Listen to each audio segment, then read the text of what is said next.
Good evening, Drew. There he is. I catch you mid-drink or something there. No, I freaked out for a second because I still have Twitch up and I didn't mute Twitch and everything was just, I was all confused. I was all confused with everything. Ugh. Yeah, you got to watch Eric Darling and I get our shit pushed in. That Boy, those kids are sweaty. that video game looks like what I imagine a seizure feels like. So we only play on like one or two maps because we like the smaller, faster paced maps. I don't know. It's fun. It's at this point it's kind of mindless. Like we have the map memorized, and I like to sit in a corner and shoot people, except when I'm not. Oh, All right. All right. So a couple things that we want to talk about. Do we have any follow up we want to do before we jump into what I consider to be the craziest topic I think we're ever going to talk about on this podcast? you know, I'm just gonna move this right up. We'll get the follow up out of the way. All right. Last episode, you talked about your failure. Let's just be honest there, of doing the Trials of Osiris event inside of Destiny 2. That's correct. During the podcast, I texted my son, and he replied that yes, he played it, and yes, he got flawless. After the podcast, I investigated. He paired with randos and got it on his second try. Wow. Good for him. So, first of all. So, okay, a little bit of follow-up about, we're going to do a quick Destiny thing here. So to follow up on the follow-up, I did manage to get flawless Okay. this week. Nice. Yeah, so Bungie did an interesting thing where they brought back the Trials of Osiris for consecutive weeks, and they changed it up to where now you can cap the point like 20 seconds into the round, so it adds a little bit of strategery rather than just run around and kill everybody. So I played a couple matches with the two other people I usually run with, and we kept getting stomped. And then I think it was Sunday.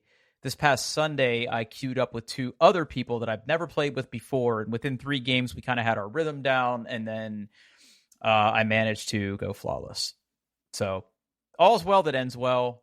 But man, I care too much about that. Like I get so invested in winning that it's probably not healthy.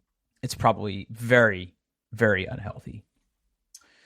Now I do have some other things that I want to bring up. Other Destiny news. Okay. I quote unquote unlocked an achievement. Okay. All right. So for those people that have never played Destiny before, Destiny has in-game achievements. They call them triumphs. Sometimes it's just like get a certain number of kills, a certain number of times, or something like that. Like it's usually or do the raid or do something within a certain period of time. Or just to give you an example, we raided earlier this week, and the raid group wanted to try some of the raid challenges. So it was like, rather than doing it, the way it works, like do it, but intentionally do it harder. And you unlock these achievements, and like most of the time you just unlock like a score. So like if you look at my Destiny character, I have like a triumph score, which represents all of the different little boxes that I've ticked in my triumphs or achievements. Now this is so bad. Bungie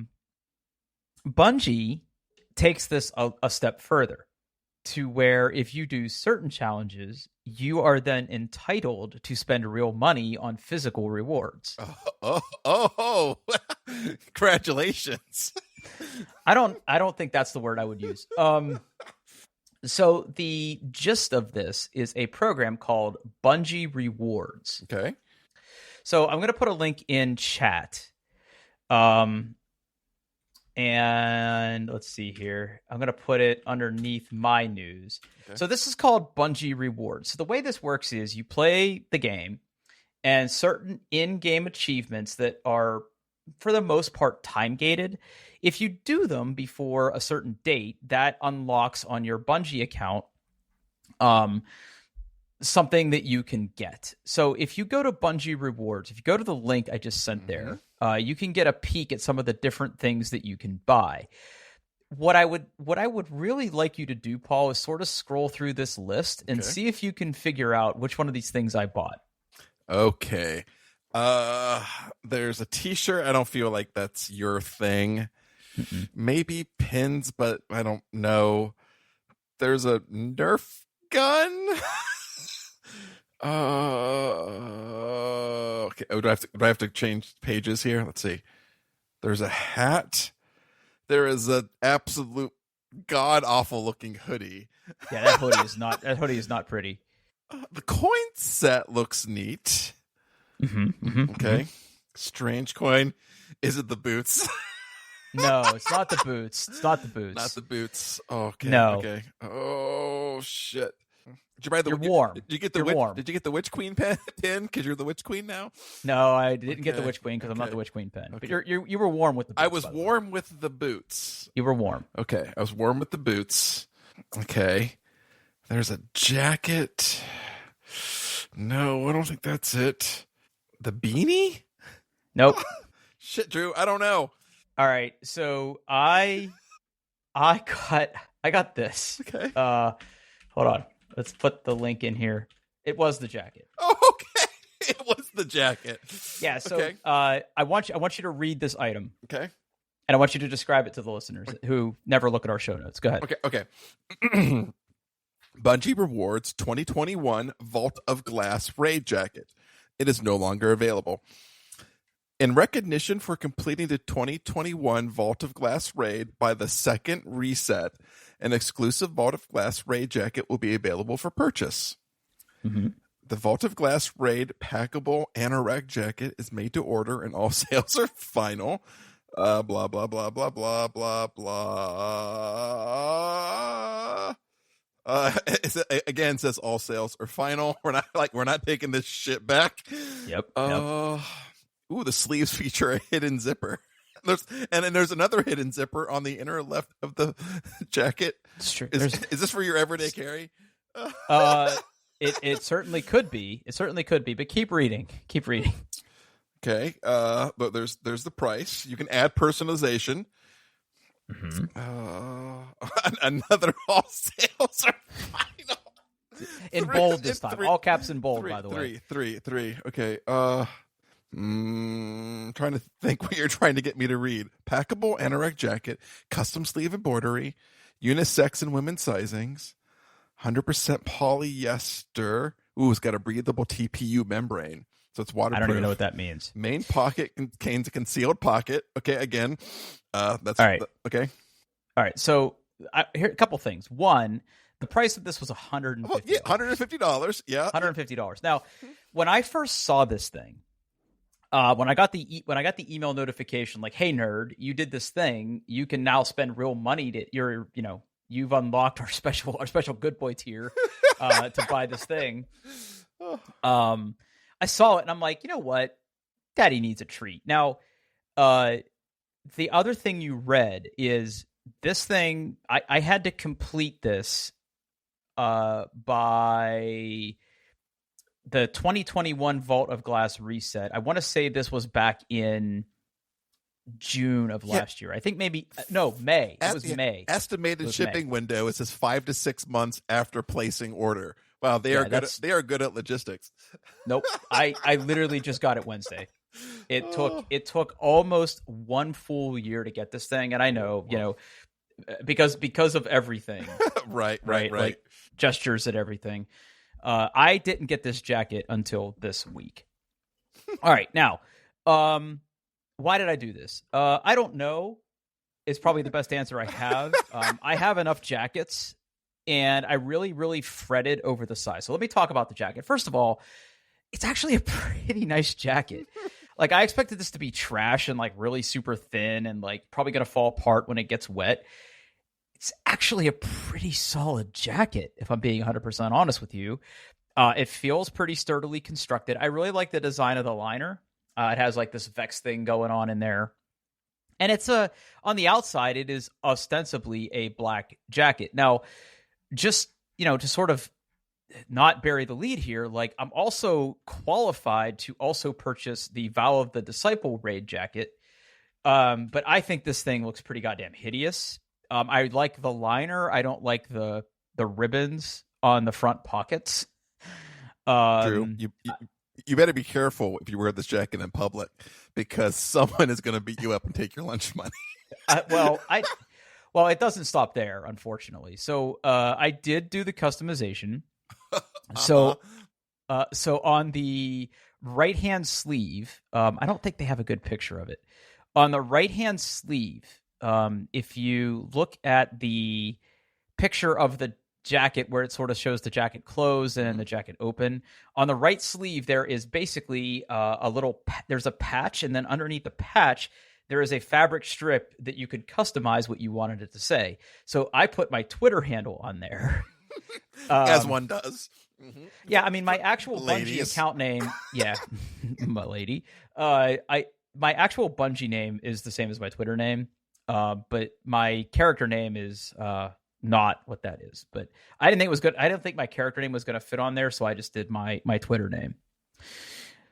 Yeah, so I qualified for this. I spent money on it. Do I feel bad about it? A little. Mostly because I really, really fretted over the size.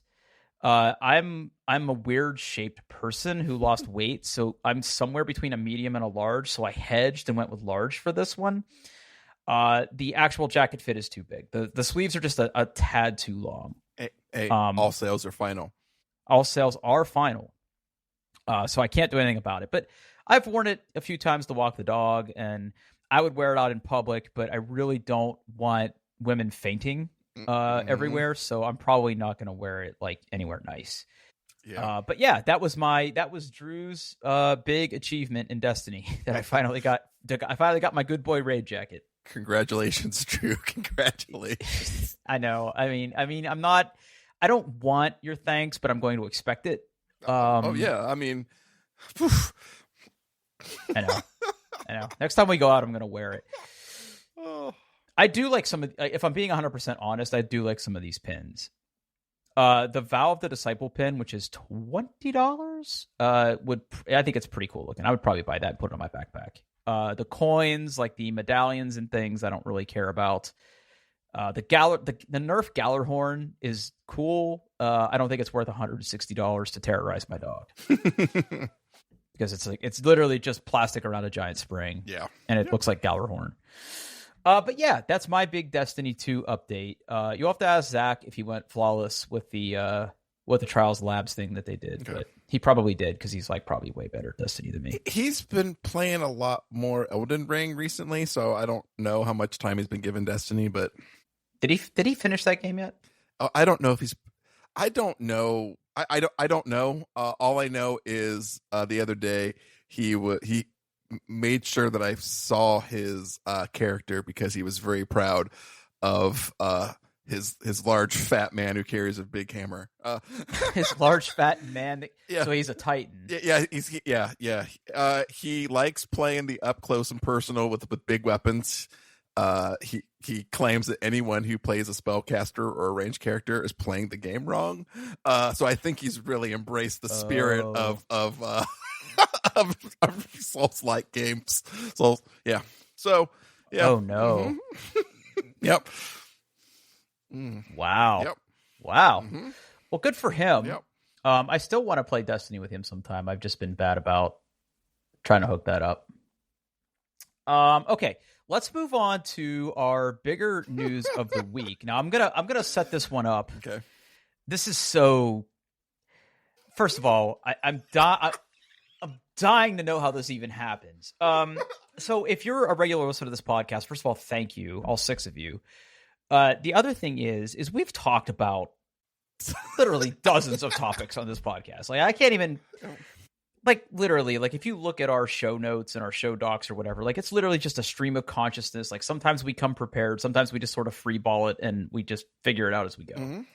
Mm-hmm. Okay, so I was sitting at home last Friday, and my DMs on Twitter are open for 2 reasons. One, when I was marginally famous as a person who gave talks and was like a Microsoft MVP and was like somebody who was actually kind of cool before people figured I was like a giant shithead, I would leave my DMs open because I would get DMs from event organizers. I'd get DMs from people who had questions on like my presentations, or people who wanted help, or sexy Russian bots that wanted to slide into my DMs. Like that's the fantasy I would tell myself. But my DMs are open.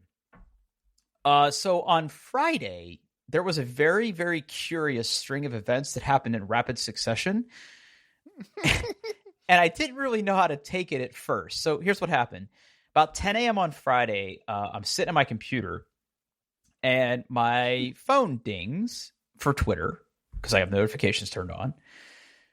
And it said that I had a new follower. And this new follower was Numworks. Now, Numworks, for those of you who are not regular listeners, is a graphing calculator company that we talked about episode 110. Yeah. Almost 50 episodes ago, we talked about graphing calculators, and we talked about how I sort of wanted to get one. We'll talk about our purchasing of said calculators in a little bit, but I got a follow from them, and then shortly after that, they lit up my DMs. Actually, no, I take that back. They lit up our DMs. Our DMs. I also got a follow. Yes, you also got a follow, and they sent us a message, and it said, "Hi, Paul and Drew. I know this is delayed slightly, but we just heard your podcast episode discussing Numworks and wanted to thank you so much for shining a light on our product. We really enjoyed hearing your thoughts on our calculator." And I said, what the what? How? First of all, how? Right? I'm sure. If I had, I want to hear your theories on this, right? But my theory is there's probably Google AdWords or something that hit on our podcast show notes website that this was a link to, and that's probably how they found it. I hope it's something like that, and not some poor intern. Some intern listening to the podcast. Just search. Type Numworks and go to page 8 on the Google search and start there. Oh no, Mr. Numworks, I'll get right on it. I'll find you the press you need. Like out there just listening to random podcasts. Anyway, it was really nice. Like I was kind of floored. Like in 160 episodes, which we're almost up to now, I can't think of any companies that have actually reached out to us. Why would they? why would they? First of all. And they were just thankful, yeah, right? They were, yeah. They were just, it was generally nice. We're making a joke about it, but it was generally a nice interaction. Yes. And I felt a little bit kind of semi-famous for half a second that like a company like followed us and told us thanks for doing that thing, but they didn't offer us anything for free. No, we're not that famous, Drew. No. And I got to be 100% honest. I really do want one of these calculators. I never bought one, but we're going to talk about why you own one. I would love, because I did buy one. I bought one. I bought one. I know I didn't buy one, but I would love for them to offer, but I would turn it down. I want to remain as independent as long as possible. You don't need, I mean, you didn't get your bag of money? No. No, I don't want to be in the pocket of big calculator. No. But I did buy after your conversation. I think I bought one like a week after we talked about it. Yeah, and apparently your son uses it, right? I use it. I use it. Okay. I use it. So this was back when the before times when I was still helping my son with some of his at-home schoolwork and whatnot there. And I had a calculator, but he was starting to get into some, graphing some linear algebra stuff and, that kind of math, the point of a, equation is to graph it a lot of times. And he wasn't at in that grade level, he wasn't allowed to use a graphing calculator. I wasn't supposed to, right? But nothing said that his dad couldn't. Right. That's not in the bylaws. No. Right. So I did the same kind of thing you did. I looked around, I looked at the Texas Instrument stuff, and then I went back to the Numworks calculator. Because I'm going to be honest, like for a graphing calculator with this amount of features, like it is aggressively priced. Well, that's just it, right? Like, yeah. like, hold on. Like, we did this bit already, but it really bears repeating. First of all, Yeah. you can get a fully functioning emulated calculator on your desktop right now for free that runs the exact same code base as their calculator. Yep, sure does. For free. Mm-hmm. For free, I would add. Mm-hmm. So you can just go and download that right now from the Numworks site. Yeah, absolutely. Which is awesome, right? And like, it's what, $99? It is. It's $99. Yep. Yeah.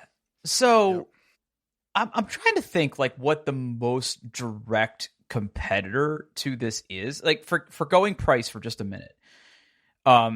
If I look at Texas Instruments and I look at they have calculators. Oh my god, the Texas Instrument website is not good. Oh. How do I find this? Isolation, interface, DLP, die and wafer sets, data converters. Is a calculator a data converter? It is not. Okay, TI calculators, because these things are not cheap. Calculators and technology, graphing calculators. Okay, so there's the TI-73 Explorer, which is monochrome, so I'm not going to compare it to that. The TI-89 Titanium, again, monochrome display, not in the same thing. TI-83 Plus, monochrome. TI-84 Plus, monochrome. TI-84 CE.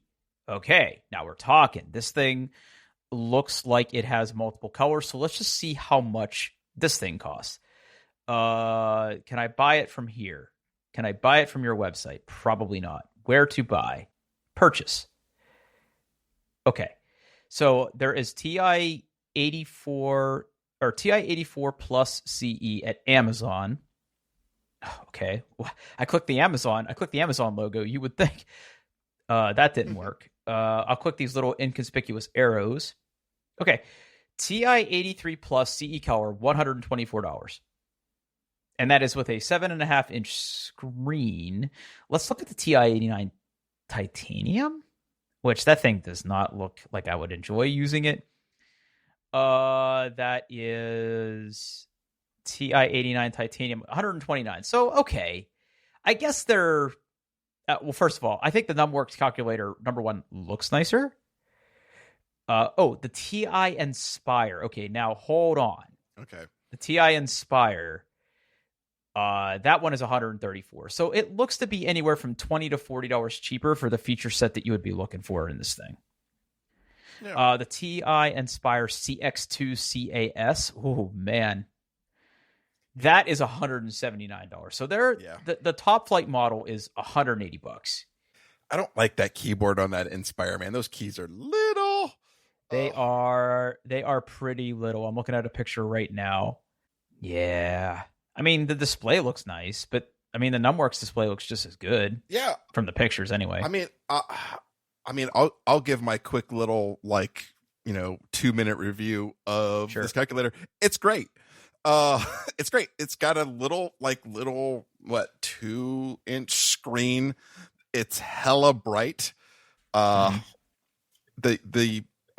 for $100. It's got a good feel. It's got a nice little cover for it. It's super thin, but it doesn't feel cheap. The buttons are good.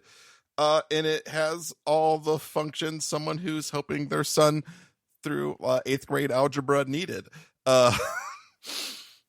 It's got a very basic calculator function. The grapher function is I'm going to be honest, it was good, and now because of course software updates, I can't remember when they added this feature, but it used to be, hold on, let me see if I can remember how to get back into this.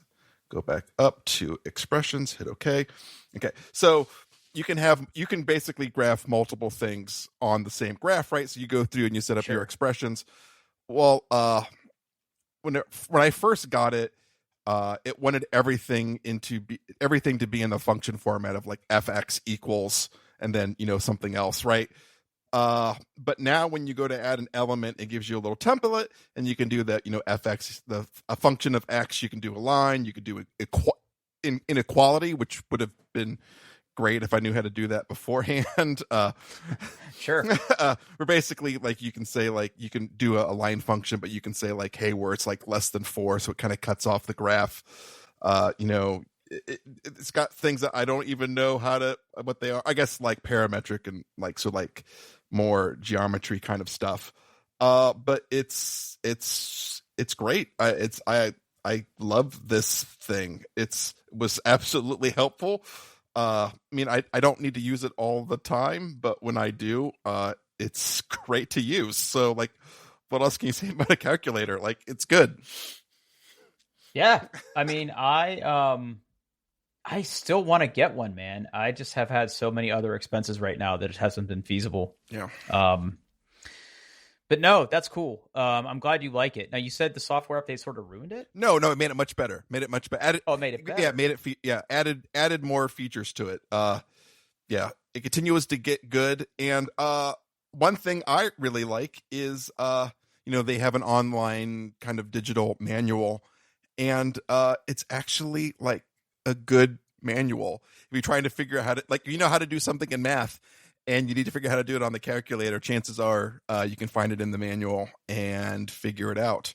And like I said, I mean, to talk about what Drew said before, like, they have an emulator. You can put it on your tablet or your phone. So if you really want to see what this thing's like, you can just like try it. I'm really happy with it. Yeah, I mean, it is a fully functioning emulator. Yeah, like it is the calculator. You just don't get the little physical thing. Like, you can't probably take a laptop into your ACT or SAT test, but like, no, you probably take this. Yeah. Okay. If I have any feedback, I think this is a beautiful piece of design. I think it's very clean. I like that it's white. I like the yellow and the black. Mm-hmm. Like, I think the whole color scheme is awesome. Two things. They need to offer a case. Well, it comes with like a cover. It comes with a. How come I haven't seen a picture of that? What am I missing? Hold on, let's see if I can find a picture of it for design. You. Yeah, go to design. Oh, it comes with like a little a hard shell cover. Yeah, it's like a little slidey half cover. It just kind of slides in and covers up the buttons. Got it. Mm-hmm. So it's got that. Got it. I know what my feedback would be. You want to change the display colors? Nope. USB-C. It's not? No, it's what is this? Micro? No, wait, hold on. Yeah, no, it's micro. Yeah, micro, the little trapezoid one. Yeah. Mm-hmm. I'm looking at it. I couldn't tell. Yeah, well, yeah. I mean, look, it's trying to be universal. Yeah. I get it. Yeah. I mean, I'm sure they can get USB-C those parts for cheap. Yep. Yeah, USB-C's catching on. I mean, it would be nice if they offered it, but people like to complain, so I could understand why they would want to stick with the standard. I think it would be cool if they offered like a soft case for it. I just think it would look kind of nice. Yeah. I would spend the extra $12 or $15 or $20, $25 to have a nicer case. It's cool that it comes with the thing that slides on front of it. I assume that it did. I guess I never really noticed it in the pictures before. The other thing is, like, isn't their software open source too? I don't know about that. I thought it was. Professional development. You have a GitHub account. Yeah, let's go take a look. So if I head on over to GitHub, NumWorks, because here's the thing. I think what would be cool, like, if you could hack this, right? If you could hack this and you could put the Epsilon, these look like all Epsilon, modern graphing calculator operating system. Oh shit, there it is. There it is. So contributing, let's see here, apps. I think, and the other thing I liked about this calculator is you could do Python on it. But anyway, I think it'd be cool, like, if I could just dive in here and change the yellow to blue, right? Like, just to say I did, right? I think that's where my head would sort of go with this thing, is see if I could, like, modify it and, like, do something different to it. But yeah, it's all in here. They even wrote some tests, so good for them. Yeah, it's C++, mostly C++. So, they got that going for it. Use an image when a rescue is required. Fix bench build. Fix Python keyboard interruption on web. Oh yeah, it is all C. Mm-hmm. Is it C++ or is it just C? 68.5% C++, 24.3% C, 3.3% Python. This is just the GitHub stats. Then simulator device. This is the reference platform corresponding to the actual device. Ion looks like it's the firmware. Build Poncare expression. I don't know. I'm not gonna read a whole freaking GitHub repo on this channel, but no, I think it's interesting, right? So it'd be, if I was wondering, like, could I like build this and deploy it to the calculator, you're basically write my own? You sure can, and I'll put a link into their instructions. Yep. So anyway, if I had the calculator, I think that's what I would do. I think I would try to like hack it and like make it look like my own. You can even run it on your computer without needing a actual calculator. So yeah, but what fun is that? I want to spend money for that privilege. There you go. Yep. All right. Couple more game related features. I again talking about things that I ordered forever ago that I'm just now getting. I had kickstarted Return to Dark Tower. Was that on your radar at all? That totally missed my radar, both when it originally came out and the Kickstarter. Yeah, so Return to Dark Tower. It is a board game. It is released from Restoration Games, which I think they probably are batting the high 750 range in terms of games that they have made that I like. Yeah. I mean, they did Fireball Island. They did Downforce. They did like a reprint of that. And they reprinted a game from my childhood that I never played, but from an era when I grew up, called Return to Dark Tower. And it is based on sort of the Dark Tower universe. If you ever saw those movies, I guess. I don't know. I've seen that movie, but I could honestly sit here and tell you that I don't remember a thing about it. But here's sort of the catch of this. It is a cooperative game, and it has some big names attached to it. So let me just pop over to Board Game Geek real quick. Board Game Geek, Return to Dark Tower. Yeah, so the designers attached to this, right? Like Rob Davo, which has done some pretty interesting games like, I don't know, Pandemic. There was some really, Isaac Childers. Like there was like a dream team of my favorite designers that got together to contribute to sort of remake this game. It's a cooperative game where up to 4 people are basically competing against the board state, and you are trying to kill or conquer a specific champion that is on the board within a certain number of turns, or you lose. Now, the big hook here, the big thing that makes this interesting, is they are calling this, quote unquote, the most advanced board game ever made. Ooh, that's big words.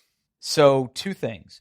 One, it is an app-driven experience, which I think is a turn off for some people. I think when it is done well, it is awesome. For instance, I think that Mansions of Madness, being app-driven, made that game 200% better. Just because someone GMing that and trying to run the game and the number of rules involved and an app to track the state of the hit points of the different monsters, like, perfect sense. I think for a game like Werewords, perfect sense. Some app-driven games I could sort of do without. I was sort of iffy on how this was going to turn out, but I got to tell you, the app is wonderful. Now, the other big conceit of this game is on the middle of the board is this tower that is like a foot tall. It is this giant plastic battery-powered, Bluetooth-enabled tower of course it is. that lights up. That's now, awesome. I don't know if you've seen the pictures of it. Are you looking at pictures? I'm on Board Game Geek right now. Yeah. Yeah. So if you look at pictures of the game set up, let me see here. I don't know what pictures you're looking at, but like it looks like it's like a circular game with the tower in the middle. Yeah, it's a circular board, and everybody sort of has a quadrant of the sphere that you start in, and you can sort of cross into different areas and everything. But the tower, there's a really good picture on here because the original game also had a tower, by the way, for its time. And there's a picture on here under images that sort of shows what the tower looks like now versus what the tower looked like when it first came out. Oh, yeah, look at that. Now, the tower itself is really interesting. So, like, the main mechanic is you put things into the top of the tower. when the app tells you to. Okay. And then what happens is during setup, I don't know if you can tell from the pictures, but basically the tower has 4 tiers. The bottom tier has holes on each side. So like when it's on the game board, there is a hole facing each player. So the 3 tiers above that, sort of like a layer cake type thing, are different holding chambers with little doors on the front. And at different points throughout the game, you sort of lift those doors off, and behind it, there will either be nothing, or there might be a symbol that tells you to do something that lights up. And what's interesting is, though you don't rotate the tower, like you never rotate the tower to face another player. Those 3 tiers are mechanically driven and rotate themselves. That's cool. Okay. It's pretty cool. Like it's cool. It is a cool factor. The artwork of the game is pretty cool. The rules are not overly complicated.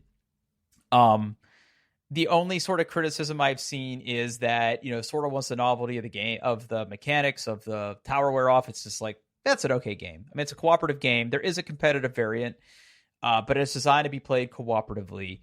When I saw this and I saw what they were attempting to do and what the pledge was, I was like, all right, because really, I'm here for the designers, just because I think they make pretty good games. Yep. The miniatures are also really well done.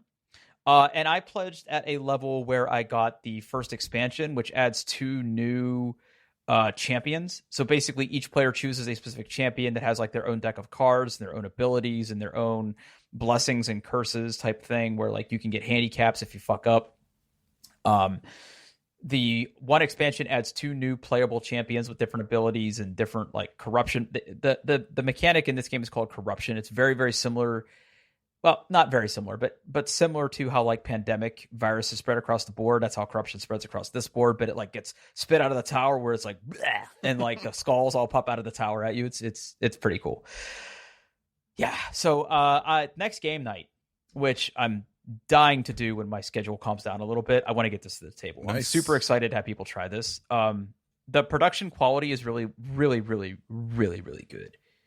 Cool. And the game's not bad either. The game is actually not bad. I played through a solo game, and it's pretty fun. And the tower lights up and connected to your phone or your iPad or whatever, and it works pretty well. I mean, the app controls the game state, and it tells you when to put things on the board, and it's aware because it's Bluetooth. Like it's aware of how many skulls are in the tower, and like it keeps track of a lot of stuff for you. It really lets you focus on sort of what's happening on the board. I will say that sort of the biggest complaint that I have is even though you are focused kind of on like your slice of the game board pizza, it's hard to see past the tower. So you kind of have to like kind of tilt your head around and see what's happening over there. Even though you are playing cooperative, like it is good to be aware of like, hey, is someone have extra corruption that you have to go take your character to help with, or what's going on over there, or where's the champion? So it's and there's enemies that roam around the board, and you have to kill them and everything. So I don't know, cool game. I think you would dig it. I just was curious if it was sort of on your radar or not. No, I totally missed this one. Yeah. Oh. Yep. And then last bit of gaming news that I want to talk about is I'm super jazzed. There is a new Monkey Island game coming out. Nice. Did you ever play any of those? I played the first one, and I played a lot of the other LucasArts games. This game is very near and dear to my heart. It has the distinct place in my heart that it was the first CD-ROM game I ever played. Oh, wow. Yeah, so this game came out in, I think, 1989 or 1990? Let me see. I'm looking at the 1990. page. Yeah, the original came out in 1990, but the remastered CD-ROM edition, I think that one didn't come out till like 92. But I remember the first person in my family to have a CD-ROM drive was my uncle. Even though my grandfather was sort of like the patriarch of the computer people in my family, like he's the person that introduced me to computers, and like I would just spend hours in his study on a computer. He didn't have a CD-ROM drive right away, but my uncle bought one for his computer and installed it, and I remember that like the CD-ROM that he bought came with like a bunch of LucasArts games. Like it came with Loom, another great game. Like, first of all, if you've never played any of these, they're called SCUMM, SCUMM. I forget what that acronym stands for, but it's funny. I remember playing Loom. I remember playing Secret Weapons of the Luftwaffe, Monkey Island. Script creation utility for Maniac Mansion. Yeah, exactly. Like it was the original like engine that ran Maniac Mansion, and they adapted it to these other games. And like they were in, VGA graphics, and I just remember absolutely loving the music in Monkey Island because it was playing from CD audio, right? So right. It wasn't like MIDI. It wasn't like old computer sound that you were listening to. And Monkey Island is still to this day, like I have it on Good Old Games. I'll fire it up and I'll play it. Or do I have it on Good Old Games? I don't. I think the LucasArts games are over there, right? I have it on Steam. I have no idea. Hang on. I does if have to know. Secret of Monkey Island Special Edition. Yeah, so the Secret of Monkey Island, which is the remake of the game, is on Steam. Is it on Good Old Games? It has to be. Curse of Monkey Island Collection, Monkey Ball. No, get out of here. Secret of Monkey Island Special Edition. Special Edition. It's not the original, though, right? No. Because the original is very charming. There's the Curse, 1997's Curse of Monkey Island. Yes, and there's Monkey Island 2, LeChuck's Revenge, The Curse of Monkey Island, Secret of Monkey Island Special Edition. Does it come with the original? It does. It does. If you look at the screenshots. Oh, yeah, sure does. Yeah. Oh, okay. This is one of those games where you can hit a button and it swaps from enhanced graphics to original. Like it's basically running on top of each other. So like if you look at the screenshots of the picture where he's fighting the Swordmaster, you can see him. It basically swaps in and out. I love the old graphics. It just, nostalgia is a hell of a drug, isn't it? Can be, for sure. Yeah.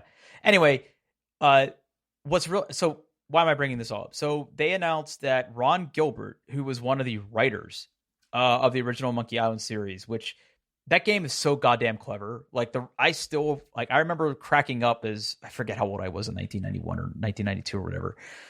I remember cracking up so hard at the humor, and some of it's subtle and some of it is just in your face hilarious. Like the way I can't remember because my brain is just addled from work. Did you say you played it or no? Yeah, I played the first one, yeah. So, like, describe how sword fighting works in the first one. Oh, jeez, it's been so long. I'll do it. Yeah, you do it. So one of the plot points, this isn't a spoiler, spoilers, but one of the plot points is you're Guybrush Threepwood and you want to be a pirate. That's part of the game. One of the lines. Anyway, you want to be a pirate. So there's certain things you have to do. You have to assemble a crew. You have to find a ship. And you have to get off this island, and you're going in search of the legendary Monkey Island for the big treasure that's supposed to be there. But as part of that, you have to convince the Swordmaster to join your crew. And in order to get the Swordmaster to join your crew, you need to beat the Swordmaster in combat. Now, this is not an action game. Like you don't mash keys and swing a sword around. This is a point and click adventure game. So when you get into a sword fight, it is done through insults. Okay, yeah, I was. My gut told me, like, wasn't it like a complex dialogue tree? Yes. So basically, your enemy would say a line, okay, and you had to pick the correct rebuttal. That's right. Which would put them off their footing. So like, one of the lines that sticks in my head was like, you fight like a dairy farmer. And like the correct response is how appropriate you fight like a cow. And if you picked enough of the responses correctly, like you would move the enemy from the left side of the screen to the right side of the screen to where they would give up or they would drop their sword or whatever. And part of the adventure was learning enough lines that you had enough counter, because like the only way you could learn the lines is if you heard was to do it. Like Yeah. if you fought an NPC, you would learn a line that you could then use in subsequent fights. So like you had to go basically pick fights on the island, probably lose a whole bunch at first until you build up your repertoire of witty responses that you could then go back and fight the Swordmaster with. So just an example of some of the clever shit that this game did. And again, the soundtrack and the music and the characters and oh man, so good. I've played all of the Monkey Island games. I remember that I was so excited to play Monkey Island 2, LeChuck's Revenge. But I remember playing through Monkey Island and legitimately figuring out the puzzles. LeChuck's Revenge was much harder. In fact, there was an easy mode and a hard mode for that game. And I don't think I ever beat it on hard because I never looked up a guide. But I mean, it's still good. It's still a good game. It's still pretty witty, and it sort of continues the story from the first game with a lot of the same characters, like Elaine and stuff. But anyway, just love that game. Love that game. And I was super pumped about the new one. So is it in the same style, or are they making it more like a action adventure kind of game? No, it's going to be a new game. Okay. It is actually coming out this year. And what's really fascinating is it is going to be part of Ron Gilbert is attached to it, which I'm in. I don't care if the game plays like ass. If Ron Gilbert is helping write it and create it, like it's going to be funny and it's going to be great. I love this game. I'm super happy about it. There is a little teaser trailer. It looks like it's going to be 2.5D if the trailer's anything. It's also being published. I think it's being published by Devolver. So like there's some actual like game development and publishing credibility behind this. So I'm super pumped. They didn't announce when in 2022, but I'm hoping against all hope that it stays on target. And this is like a day one purchase for me. I'm probably going to go back and replay all these games just because I love them and I want to come into this like just fucking jacked, dude. I'm super excited for this. That's awesome. Oh yeah. So anyway, awesome. Yep. What else you got going on, man? Not a damn thing. Not a damn thing, he says. Not a damn thing. All right. Well, we can wrap it here because we have D&D tomorrow. We do. And what else do we have going on? Oh. I need to mow my lawn. You and me both, dude. If it ever stops raining. Yeah, I looked at the weather. I'm looking at my grass today and I'm like, it's raining. Not a good day to mow it. I look at the weather and it's like 50% chance of snow on Saturday. Like, what the literal fuck? So nature is a miracle because like whenever it like finally was done being winter, I looked at my yard and it was like a little bit brown in a few different places. And I was like, man, I really hope my lawn comes back. My lawn came back. My lawn came back with a vengeance because I fertilized and overseeded and everything. So like it's growing. I was an idiot though. I left gas in my garage in the winter. Yeah. So, and I didn't put any kind of stabilizer in it. So I'm probably just going to dump that down the drain somewhere when nobody's looking and go get some new gas. I mean, I'm not really going to do that. So here's the thing about old gas. If it's not too old and you mix it with good gas, you're going to be okay. If it's just like one summer's worth of gas, you're going to be okay. Or hope so. A lot of times you can always take it to the fire station and they'll dispose of it for you too. The town I live in has a hazardous waste disposal place. I'll probably play it safe because I actually like my lawnmower. And I spent all last weekend edging like all my flower beds and like mulch beds because it needed it. Nice. Yeah. So I'm with you, man. I got to get out there and mow. If it's not super cold or rainy tomorrow, I'll probably do that because like I said, I'm off tomorrow. I got to go back to Pennsylvania this weekend. Oh. So, all right, let's wrap this up. Yeah. Hey, we're on the internet, doingbest.com. You can find us on Twitter at doingbestpod. I'm on the Twitters at Paul Baylor. And where can we find you, Drew? Yeah, I'm on Twitter at Pittfurg, Pittfurg. For those of you that were watching on Twitch tonight, Sorry about everything. The shooty seizure game. Thanks for listening, everybody. All right, see ya.